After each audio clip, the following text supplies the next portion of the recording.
Pirms mēs nebijām ar Dievu, pirms mēs nebijām pieņēmuši Jēzu, mēs bijām grēcinieki, mūsu tuvinieki par mums bija šausmās. Mēs darījām daudz lietas, kas neklājas darīt kādu, kuram katram bija savas problēmas. Vienam alkohola atkarības, citam narkotika atkarības, cits pīpēja, cits nodarbojas ar azartspēles spēlēt.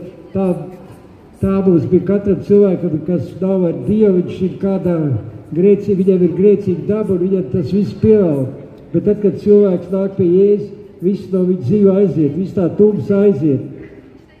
Un tur, kur ir gaisma, tur tumsa nevar pastāvēt. Jo Bībelē teiks, ka Dievs ir gaisma, viņā nav nekādas tumsības. Un tad, kad mēs piemēram ejam telpā, kur ir tumšs, un kad mēs ieslēdzam gaismu, tad visa šī tumsa aiziet. Tāpat arī mūsu dzīvē. Kad ienāk Dievs, kad ienāk šī gaisma, tad viss šī tumsa aiziet.